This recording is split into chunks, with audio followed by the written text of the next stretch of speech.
Praise the Lord. எப்படி இருக்கீங்க? சமாதானமாக இருங்க.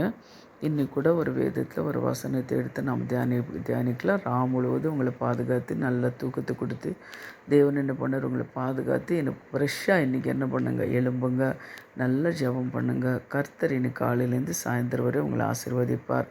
இன்றைக்கி கூட நம்ம வேதத்தில் ஒரு வசனத்தை எடுத்து நாம் தியானிக்கலாம். சங்கீதம் 118 5வது வசனத்தை பாருங்கள். சங்கீதம் 118 5 பாருங்கள். நெருக்கத்திலிருந்து கர்த்தரையே நோக்கி கூப்பிட்டேன், கர்த்தர் என்னையை கேட்டருளி விசாலத்திலே வைத்தார். நெருக்கத்தில் இருக்கும்போது கர்த்தரை நோக்கி கூப்பிடும்போது அவர் விசாலத்தை உங்களுக்கு அறிவிக்கிற தேவனாக கொடுக்குற தேவனாக இருக்கிறார். அன்பானவர்களே, யார் யார் இந்த என்னென்ன கஷ்டத்தோடு இருக்கிறீங்களோ அவர் சொல்கிற மாதிரி நீங்கள் என்ன பண்ணுங்கள், காலையில் சமாதான சந்தோஷத்தை எவ்வளோ நெருக்கம் இருந்தாலும் சரி விசுவாசத்தோடு நீங்கள் கூப்பிட்டு பாருங்கள், உங்களுக்கு விடுதலை கொடுக்குறவராக இருக்கிறார். அதே போல் 18 பாருங்கள். 18 19 கூட நீங்கள் பார்த்தீங்கன்னா அவர் விசாலமான இடத்துல என்னை கொண்டு வந்து என் மேலேயே பிரியமாக இருந்தபடியினாலே என்னை தப்புவித்தார். அன்பானவர்களே பாருங்கள், இந்த உலகத்தில் நம்ம பார்க்கும்போது மூக்கில் சுவாசம் இருக்கிற மனுஷனை நம்பாதேன்னு சொல்லியிருக்காரு. மனுஷனை நம்புவதே பார்க்கலும் கர்த்தரை பேரில் பற்றுதலாக இருப்பது நல்லதுன்னு சொல்லி கூட தேவன் சொல்லியிருக்கிறார். அதுபோல் நம்ம என்ன பண்ணணும், மனுஷனை நம்புவதை பார்க்கலும் கர்த்தர் பேரில் பற்றுதலாக இருக்கணும். அவர் நெருக்கத்தில் நீங்கள் நோக்கி கூப்பிடுங்க, கர்த்தர் உங்களுக்கு விசாலத்தை கொடுத்து உங்களை ஆசீர்வதிக்கிறவராக இருக்கிறார். நம்மளுக்கு தெரியும். பரிசுத்தவான்கள் நம்ம பார்க்கும்போது நெருக்கத்தில் அவங்க தேவனை நோக்கி கூப்பிடும்போது தேவன் அவர் என்ன பண்ணார், விடுவித்தார் அப்படின்னு சொல்லி கூட நாம் பார்க்குறோம். அதே போல் தாவீது நம்ம பார்க்கும்போது கூட நெருக்கத்தில் அவர் என்ன பண்ணார், தேவன் மேலே விசுவாசத்தோடு அவர் கூப்பிடும்போது அவர் என்ன பண்ணார், விடுவித்தார் அப்படின்னு சொல்லி நாம் பார்க்குறோம். அதே போல் பாருங்கள், சீஷர்கள் கப்பலில் போகும்போது அவங்க என்ன பண்ணாங்க, தேவனை நோக்கி கூப்பிட்டார்கள் அப்படின்னு கூட நம்ம பார்க்குறோம்.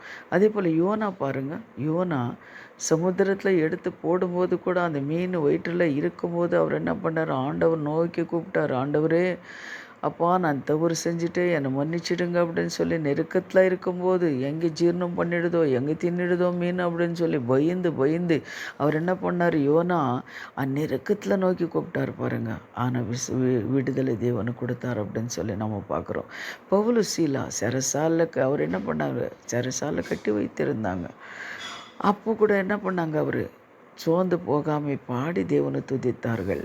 அது என்ன பண்ண செரசால் கதவுகளையே துறக்கப்பட்டது அப்படின்னு சொல்லி நம்ம பார்க்குறோம். அன்பானவர்களே, நெருக்கத்தில் நீங்கள் நோக்கி கூப்பிடுங்க, ஆண்டவரை நோக்கி கூப்பிடுங்க, கர்த்தர் கண்டிப்பாக விடுதலை கொடுக்குறவராக இருக்கிறார். நீங்கள் எதுக்கும் கவலைப்படாதீங்க, நெருக்கத்தில் கூப்பிடுங்க ஆண்டவரை. ஒவ்வொரு நாளும் கூப்பிடுங்க, தேடுங்க. இன்னொன்று கஷ்டம் வரும்போது இன்னும் ஜாஸ்தி கூப்பிடுங்க.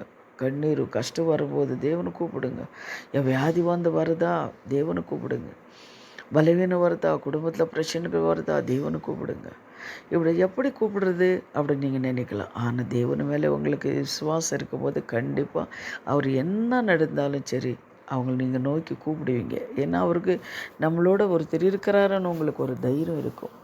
சரிங்களா? அதுபோல் என்ன கஷ்டங்கள் வந்தாலும் சரி நெருக்கத்தில் நீங்கள் கூப்பிடுங்க. அதே போல் நீங்கள் என்ன பண்ணுங்க, அவரை துதிங்க. நெருக்கம் வரும்போது தான் துதிக்கணும். நீங்கள் நெருக்கத்தில் நீங்கள் துதிக்க தேவன் பரிசுத்த ஆவியானவர் உங்கள் மேலே இறங்குவார். உங்கள் தேவைகளெல்லாம் தேவன் சந்திப்பார். ஜெபிக்கலாமா? அப்பா, எங்களை அதிகமாக நேசிக்கிற பரலோக பிதாவே, சர்வ வல்லமுள்ள தேவாதி தேவனே, ஸ்தோத்திரமையா.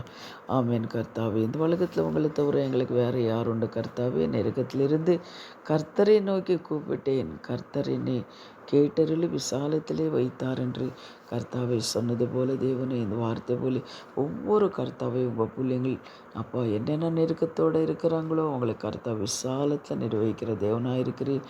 அதற்காக நன்றி. இயேசுவின் நாமத்தை ஜெபிக்கிறோம் பிதாவே. ஆமேன். God bless you. கர்த்தர் உங்களை ஆசீர்வதிப்பார். ஆமேன்.